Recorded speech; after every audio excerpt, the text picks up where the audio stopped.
तो आप राजीव कुमार को सुन रहे थे। मुख्य चुनाव आयुक्त हैं और उन्होंने ऐलान किया है किस तरह से। देखिए, तमाम सवाल जो पत्रकारों के हैं उसके भी जवाब दे रहे हैं, लेकिन इसी बीच बड़ी खबर आपको बता रहे हैं। सबसे पहले महाराष्ट्र की बात करेंगे और देखिए, चुनावी बिगुल आप सुन रहे हैं, चुनावी बिगुल बज चुका है। महाराष्ट्र में चुनाव की तारीखों का ऐलान हुआ है। फर्स्ट यानी सिंगल फेज में मतदान होगा।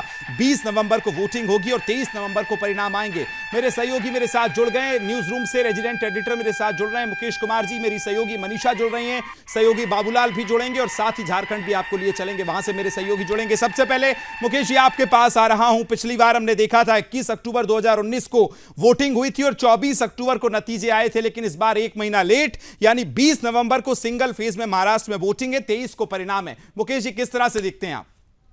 देखिए, जिस तरीके से कॉम्प्लेक्स सिचुएशन महाराष्ट्र में है, जिस तरीके से गठबंधन की स्थिति कॉम्प्लेक्स है, उसी हिसाब से जो इस बार चुनाव कराए गए हैं वो भी काफ़ी डेट जो है उसको सरल करने की कोशिश की गई है। इस बार 2 ही फेज़ में चुनाव हो रहे हैं और 2 फेज़ में 23 तारीख को झारखंड के साथ जो है मतों की गणना होगी। और अगर 2019 की बात करें, 2019 में बीजेपी ने शिवसेना के साथ चुनाव लड़ा था, 56 सीटें जीत करके आई थी और 54 सीटें एनसीपी के पास थी और कांग्रेस को 44 सीटें थी, लेकिन सरकार चल नहीं पाई थी। बीच में काफ़ी उठापटक हुई। उसके बाद अब जो है फिलहाल जो है सरकार बीजेपी की है, एनडीए की है, महाविकास अघाड़ी की है।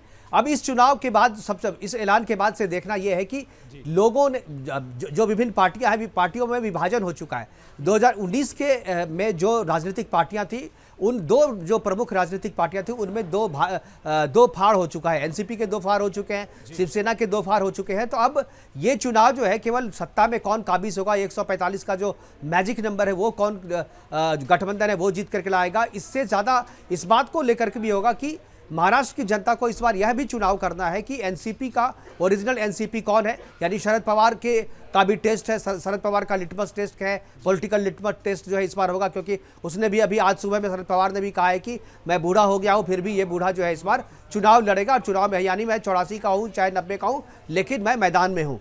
तो ये एक तरीके से एनसीपी का पूरा चुनाव होगा कि ओरिजिनल एनसीपी अजीत पवार के पास है या शरद पवार के पास। दूसरी तरफ जो शिवसेना में जो 2 फाड़ हुआ है उसमें भी तय किया जाना है कि ओरिजिनल शिवसेना जो है वो किसके पास है, ये जनता तय करेगी। हालांकि देखिए, चुनाव आयोग और कोर्ट में जो भी जाए सिंबल किसी को भी मिले, लेकिन लोकतंत्र में असली जो मोहर लगाता है वो जनता लगाती है। और जनता के लिए अब जो है 19 के बाद जो है 5 साल के बाद मौका आया है उनको। जनता का चुनाव यहाँ पर बड़ा महत्वपूर्ण है। मुद्दे क्या होंगे, गठबंधन कौन किसके साथ रहेगा, लेकिन जो चुनाव में 2 फाड़ हुए हैं उसमें जनता किस पे मोहर लगाती है ये भी देखना बड़ा दिलचस्प होगा। इस बार का जो चुनाव है बहुत महत्वपूर्ण चुनाव है। मेरे साथ सहयोगी मनीषा भी वहां से जुड़ी हुई है। मनीषा, हम सुबह जब चर्चा कर रहे थे तो हम संभावित कह रहे थे कि एक चरण में चुनाव हो सकता है और वही इस बार देखने को मिला है। किस तरह से देख रही हैं इस बार का चुनाव और अभी तारीखों का ऐलान?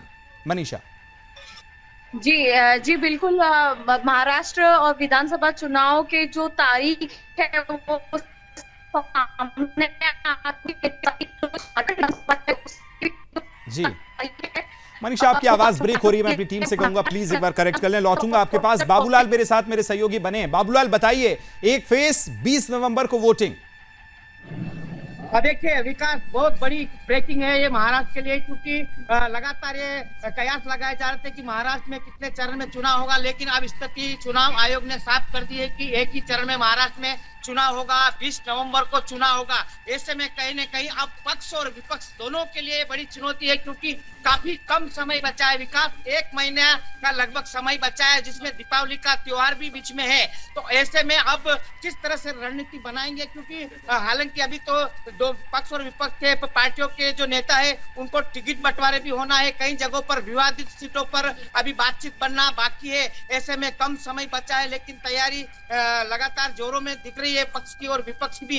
लेकिन अब एक चरण में ये चुनाव होने जा रहा है और खास करके इस एक चरण के चुनाव से एक बड़ा फायदा ये होगा कि जो लोग फर्जी वोटिंग करते थे, पहले चरण की वोटिंग हो गई, फिर चुनाव से अपनी शाही फूस डालते थे और फिर दूसरे चरण में पहुंचते थे वोटिंग करने के लिए, तो फर्जी वोटिंग को भी अब लगाम लगेगा। अब यही देखना होगा कि अब किस तरह की रणनीति यहाँ पर पक्ष और विपक्ष की तरफ से बनती नजर आएगी और इस प्रेस कॉन्फ्रेंस के बाद विपक्ष के तरफ से और पक्ष के तरफ से क्या आरोप लगाए जाएंगे, क्या तथ्य सामने आएंगे, ये जानना पड़ेगा। बिल्कुल मनीषा, आपके पास आ रहा हूं। आप मेरी आवाज सुन पा रही हैं? जी जी बोलिए, बताइए। एक फेज में चुनाव, सुबह हम इसी पर चर्चा कर रहे थे, और वही 20 नवंबर को वोटिंग होने वाली है। ये 35 दिनों का वक्त मुझे लगता है कि अब बचा हुआ है। कितनी तैयारियां हैं वहां पर? आप लगातार नजर रखे हुए हैं, बताइए क्या अपडेट है, विस्तार दीजिए खबर को। जी बिल्कुल, आपको बता दें कि महाराष्ट्र विधानसभा चुनाव, इसके साथ ही झारखंड जो विधानसभा चुनाव है उसकी जो तारीख है वो इलेक्शन कमीशन ने बता दी है। 20 नवंबर को जो है वो महाराष्ट्र विधानसभा का चुनाव है वो एक चरण में किया जाएगा। इसके साथ ही जो झारखंड विधानसभा का जो चुनाव है वो 2 चरण में किया जाएगा, 13 नवंबर और इसके साथ ही 20 नवंबर को। और जो मतगणना है महाराष्ट्र विधानसभा चुनाव की 23 नवंबर को की जाएगी, यानी कि जो रिजल्ट है वो 23 नवंबर को आएगा।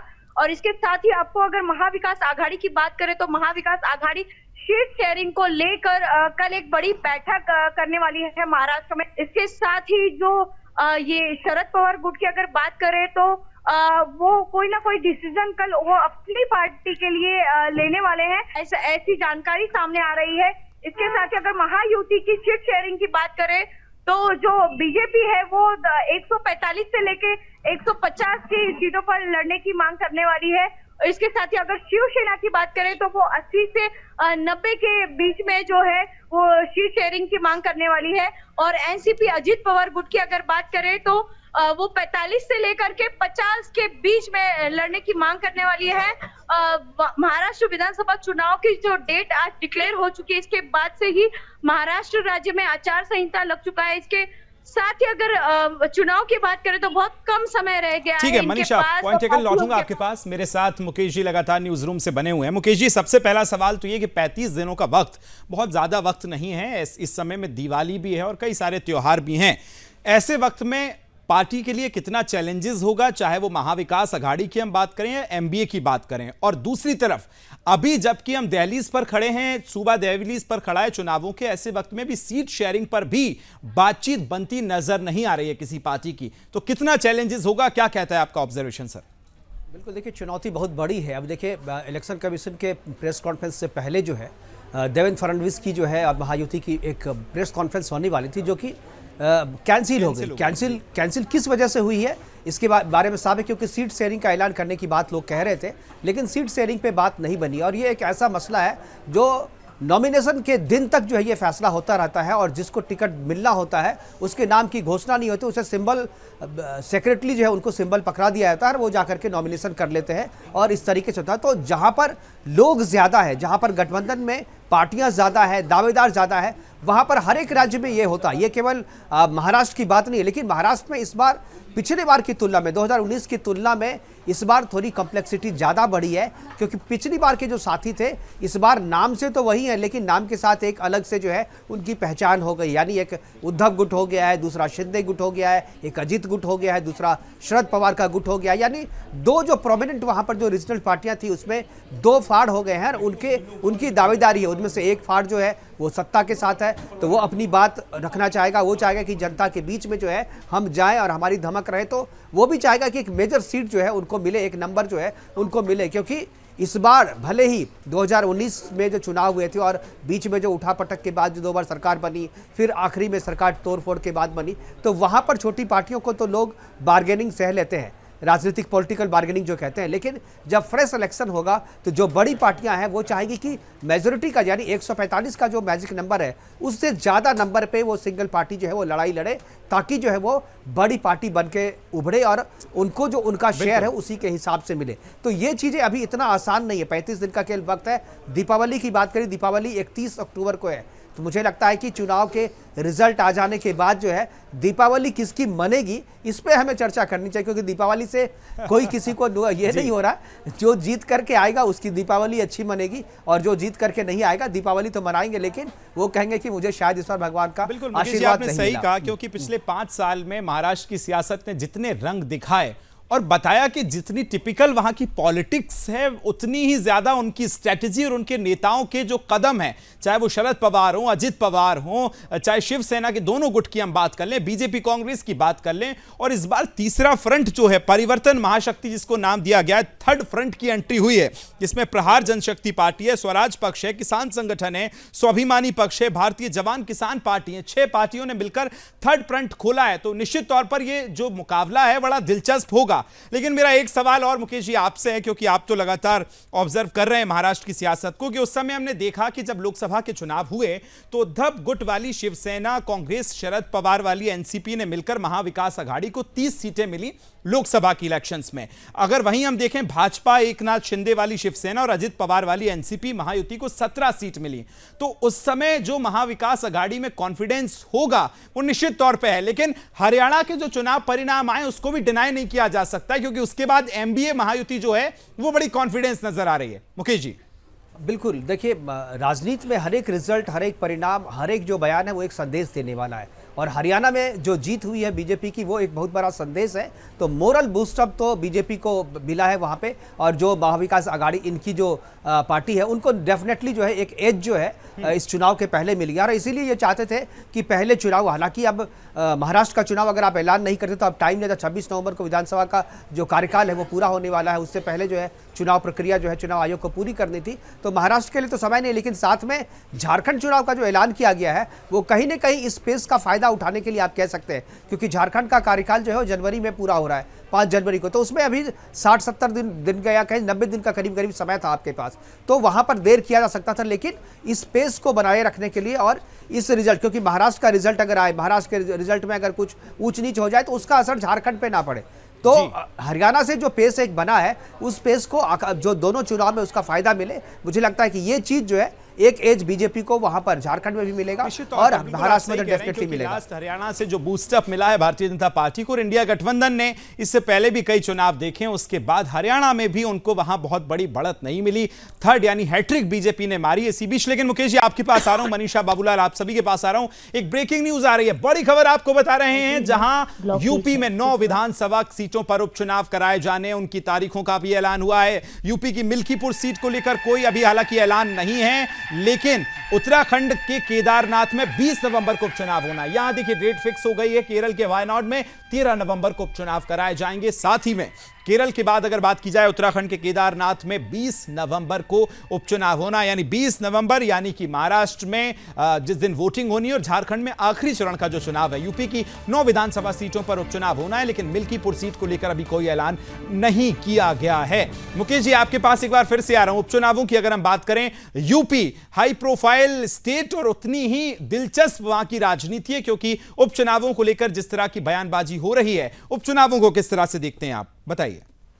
देखिए, उपचुनाव का जो रिजल्ट होगा या उपचुनाव जो है, आप कहें झारखंड विधानसभा चुनाव से ज़्यादा महत्वपूर्ण मैं मानता हूं उत्तर प्रदेश के विधानसभा चुनाव जो 9 सीटों पे हो रही है, क्योंकि ये जो उत्तर प्रदेश से जो सीटें आएंगी वो बहुत बड़ा एक मैसेज देगी वहाँ पे। और जिस तरीके से जो इंडी गठबंधन ब्लॉक यानी इंडी ब्लॉक को जिस तरीके से उत्तर प्रदेश में सफलता मिली और वहाँ पर समाजवादी पार्टी एक बड़ी पार्टी बन करके उभरी है, और उनको लग रहा है कि शायद ये जो सीट है, ये जो जनता का जो फैसला है, ये उनको विधानसभा में भी असर देगा या विधानसभा में फ़ायदा दिलाएगा। तो वो उनका आकलन कितना सही है, कितना गलत है, इस पर भी इस उपचुनाव के रिजल्ट जो है वो मुहर लगाएगी। तो मुझे लग रहा है कि विधानसभा चुनाव की वाइज अगर आप तुलना करें तो जितना महत्वपूर्ण महाराष्ट्र का विधानसभा चुनाव है, झारखंड का विधानसभा चुनाव है, उतना ही महत्वपूर्ण जो है उत्तर प्रदेश का जो है ये 9 विधानसभा चुनाव जो है, विधानसभा सीट, हालांकि 10 विधानसभा मिल्कीपुर का अभी की घोषणा अभी नहीं हुई है, 10 विधानसभा में वहाँ पर होने हैं, और जो 23 राज्य है, मेरे ख्याल से 23 राज्य की 49 सीटों पे चुनाव होने हैं। तो बाकी में 1-2 होगा, लेकिन मुख्य रूप से कहें 10 जो सबसे बड़ी संख्या है वो उत्तर प्रदेश में होनी है। और मिल्कीपुर तो एक मैसेज देने वाला है, मिल्कीपुर अभी चुनाव में है, सुर्खियों में है। तो मुझे लग रहा है कि मिल्कीपुर का अभी क्यों नहीं किया गया है, अभी एक्चुअल रीजन तो चुनाव आयोग बताएगी, लेकिन मुझे लग रहा है कि मिल्कीपुर का जो उपचुनाव है वो भी बड़ा महत्वपूर्ण होगा, वो भी एक संदेश देने वाला होगा। बिल्कुल, आपके पास लौट रहा हूं। बाबूलाल और मनीषा भी मेरे साथ जुड़े हैं। बाबूलाल, आपके पास आ रहा हूं। अगर अभी इस वक्त मौजूदा हालातों में हम देखें सियासत को, तो महाविकास आघाड़ी, महायुति और परिवर्तन महाशक्ति, तीनों को आप किस तरह से देखते हैं? कौन ज्यादा कॉन्फिडेंट नजर आ रहा है? किसकी तैयारी बेहतर आपको यहां से दिखती है? बाबूलाल, आवाज सुन पा रहे हैं आप? जी, आप एक बार वापस सवाल अपना दोबारा। मेरा ये कहना है, यहां से अगर हम चुनावों को देखें तो सभी पार्टियां जो महायुति है, महाविकास अघाड़ी और परिवर्तन महाशक्ति की हम बात कर रहे हैं, तीनों की तैयारियों को आप यहां से किस तरह से देखते हैं? कौन ज्यादा तैयार नजर आता है? देखिए, अभी तैयारी की तो अगर हम बात करें तो जी, अब कहीं ना कहीं इनको जो उम्मीदवार देना है उसको लेकर अब किस तरह की तैयारी, क्योंकि आचार संहिता आज ही लग जाएगी। जैसे ही चुनाव आयोग की प्रेस समाप्त होगी, आचार संहिता लग जाएगी। समय बहुत कम बचा है, 1 महीने का समय है, जिसमें दिवाली का त्योहार बीच में आ रहा है।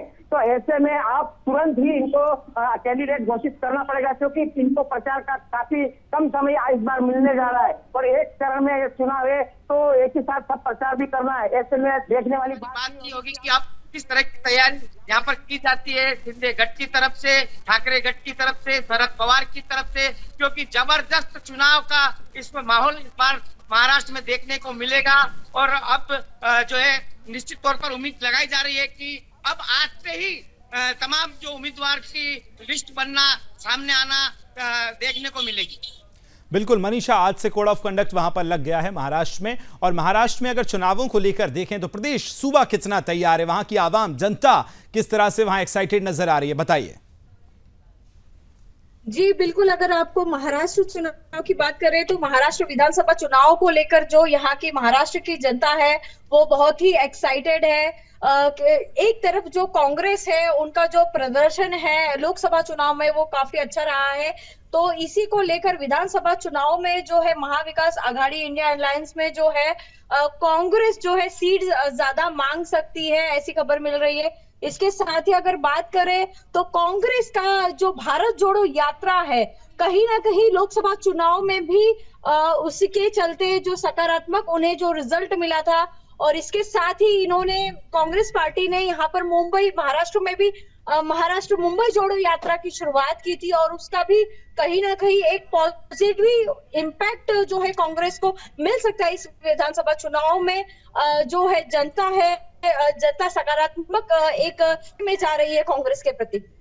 बिल्कुल, चलिए मैं लौट रहा हूं आपके पास। मुकेश जी, मेरा एक सवाल आपसे ये भी है कि हम बीजेपी को लगातार जिस तरह से देख रहे हैं तो उसने एक रोड मैप तैयार किया है, खास स्ट्रेटेजी तैयार की है, जो विदर्भ का इलाका है उसके लिए दूसरे स्टेट्स के जो नेता हैं जो इंपैक्ट करते हैं कास्टिस, अगर हम पॉलिटिक्स को देखें तो विदर्भ के लिए अलग उसने पॉलिटिक्स चली है। महाराष्ट्र के कुछ ऐसे क्षेत्र जो गुजरात से लगते हैं, जो मध्य प्रदेश से लगते हैं, तो उन नेताओं को वहां भेजने की कोशिश और एक मैसेज देने का प्रयास। तो ये जो स्ट्रेटेजी है ये दिखाती है कि भारतीय जनता पार्टी किस तरह से तैयार है और पहले से वहां माइनर ऑब्जर्वेशन जो अमित शाह की टीम करती है।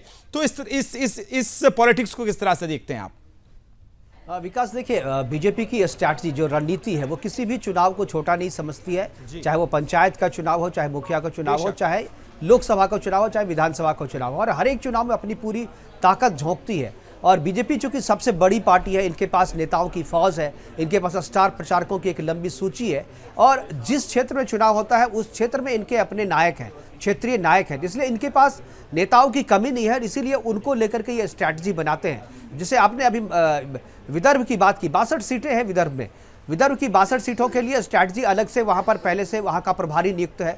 प्रभारी के अलावा जब वहाँ के जो बड़े नेता हैं वो हैं, उनके साथ अलग से मीटिंग होती है, और वो हर एक क्षेत्र की, मराठवाड़ा हो, चाहे विदर्भ का हो, चाहे पश्चिम महाराष्ट्र की हो, चाहे पूना का बेल्ट हो, तो सभी जगह इनके पास नेताओं की फौज है और एक सबकी एक इनकी स्ट्रैटेजी बनती है और उसके हिसाब से जो है बीजेपी करती है। क्योंकि बीजेपी बाकी रीजनल पार्टियों और नेशनल पार्टियों से अगर आप तुलना करें तो बीजेपी अपर हैंड है। बीजेपी के पास नेता है, बीजेपी के पास संगठन है और बीजेपी के पास रणनीति है, और उसी रणनीति के आधार पे बीजेपी ने इतना अच्छा प्रदर्शन जो है पिछले चुनाव में किया है। इसलिए बीजेपी बाकी जो पार्टियां हैं उससे अगर तुलना करें तो बीजेपी 20 है, बाकी पार्टियां जो है 18 और 17 पे है, आप कहें जो बीजेपी आगे है। तो ये तो हुई उनकी रणनीति और उनके पास जो नेता और स्ट्रेटजी बनाने की जो शक्ति है उसको लेकर के।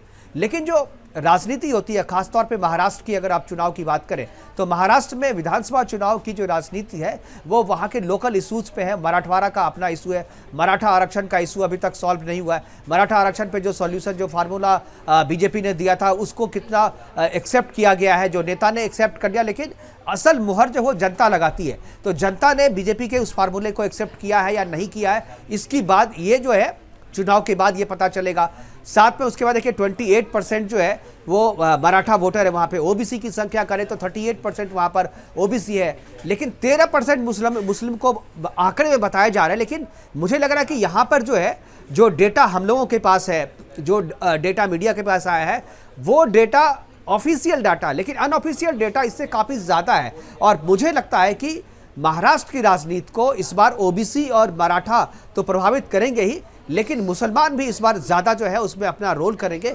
13% तो केवल मुस्लिम धर्म वाइज जो है, रिलीजन वाइज वो आंकड़ा बताया जा रहा है, लेकिन मराठा में और ओबीसी में भी मुस्लिमों की संख्या है, उसका अलग से डेटा नहीं है। यानी 13% जो डेटा है वो मुझे लग रहा है कि 20% के आसपास जाएगा, और वो इस राजनीति में एक महत्वपूर्ण रोल जो है वो प्ले करने वाला है। इसलिए जो जनता एनआरसी की जो मुहिम जो अभी महाराष्ट्र में शुरू करने की जो सुदर्शन न्यूज के जो सीएमडी सुरेश चौहान के जी ने शुरू किया है, वो कल भी महाराष्ट्र जाएंगे, वहां से वो शुरू करेंगे। तो मुझे लग रहा है कि यह भी एक बड़ा मुद्दा होगा, और चुनाव में एक की फैक्टर मुझे लगता है कि ये एक की फैक्टर होगा, और इसके आधार पर चुनाव प्रभावित होंगे 100%। क्योंकि घुसपैठिए का मुद्दा जो है, ये मुद्दा अभी बहुत जोर शोर से चल रहा है, और इस समस्या से जो है पूरा महाराष्ट्र जो है जूझ रहा है। केवल मुंबई ही नहीं बल्कि पूरे महाराष्ट्र में, जो ग्रामीण महाराष्ट्र है, वहां भी यह समस्या जो है जोरों से है, और वहां पर भी लोग इससे जूझ रहे थे। इसलिए मुझे लग रहा है कि जो फैक्टर की अगर आप बात करें तो घुसपैठिया एक बहुत बड़ा फैक्टर होगा इस बार महाराष्ट्र के चुनाव में। बिल्कुल, बहुत दिलचस्प पॉइंट्स आपने बताए हैं, और लिहाजा इसी की तैयारी की हम बात कर रहे हैं। लेकिन इसी बीच उपचुनावों को लेकर एक और बड़ी खबर मेरे पास आ रही है। यूपी में 9 सीटों पर 13 नवंबर को उपचुनाव किए जाएंगे। देखिए, तारीखों का ऐलान हो गया। गाजियाबाद, मीरपुर, कुरंदकरी, 13 नवंबर को इन जगहों पर उपचुनाव होना है, जिसमें खैर, फूलपुर, करहल, कटेहरी में 13 नवंबर को चुनाव, मंझवा, सीसा मऊ में भी 13 नवंबर को चुनाव, और परिणाम सभी के साथ यानी कि 23 नवंबर को परिणाम आएंगे। अयोध्या की मिल्कीपुर सीट पर भी देखिए जो परिणाम हैं वो भी वहां पहुंचेंगे, लेकिन 9 सीटों पर 13 नवंबर को उपचुनाव किया जाएगा उत्तर प्रदेश में, जिसमें सभी सीटें हम आपको बता रहे हैं, गाजियाबाद, मीरापुर, कुरंदकरी, खैर, फूलपुर, करहल, ये सभी वो सीटें हैं जहां उपचुनाव होगा। अयोध्या की मिल्कीपुर की अगर हम बात करें तो सीट पर अभी कोई घोषणा नहीं की गई। हालांकि इसको क्यों होल्ड किया गया है, ये जवाब तो चुनाव आयोग ही दे पाएगा, चुनाव आयुक्त ही दे पाएंगे। लेकिन बड़ा दिलचस्प मुकाबला इस बार होने जा रहा है। मुकेश जी, एक मेरा सवाल आपसे झारखंड पे भी है, चूंकि झारखंड पे थोड़ी हम कम चर्चा कर पाए हैं। 2 चरणों में चुनाव है। पिछली बार हमने देखा था झारखंड में 5 चरणों में चुनाव हुए थे, इस बार 2 में कन्वर्ट कर दिया गया है। तो पहली बात तो 2 चरणों में चुनाव को आप किस तरह से देखते हैं, और क्या ये वो परिणाम, वो नतीजे हैं जिसकी अमित शाह दावा करते हैं कि हम वहां नक्सलियों को हटाने की कोशिश कर रहे हैं, और लिहाजा 2 जो चरण में चुनाव है झारखंड में किए जा रहे हैं, इसको किस तरह से देखते हैं आप? जी बिल्कुल, झारखंड के संदर्भ में बात करें तो सबसे पहले मैं बता दूं कि इस बार की जो चुनाव के जो नतीजे आएंगे वो बिल्कुल चौंकाने वाले होंगे, क्योंकि अब तक झारखंड में लोकसभा या विधानसभा दोनों के जो चुनाव हुए हैं वो सभी 5 चरणों में होते आए हैं। ये पहला होगा जब 2 चरणों में झारखंड का विधानसभा चुनाव होने जा रहा है 81 सीटों पर। यहाँ पर कैसी चुनौतियां हैं, जैसे कि यहाँ पर नक्सल प्रभावित क्षेत्र हैं, यहाँ एसटी एससी का एक बहुल इलाका क्षेत्र है। हमारे यहाँ लगभग 42 ऐसे सीट हैं जो एसटी एससी में आते हैं, एसटी के लिए 27 सीट है। तो हम कह सकते हैं कि हमारे यहाँ ये सब फैक्टर काफी अधिक है, लेकिन चुनाव आयोग का जो अभी जो स्टैंड आया है कि 2 चरणों में चुनाव कराने का, इसको लेकर बिल्कुल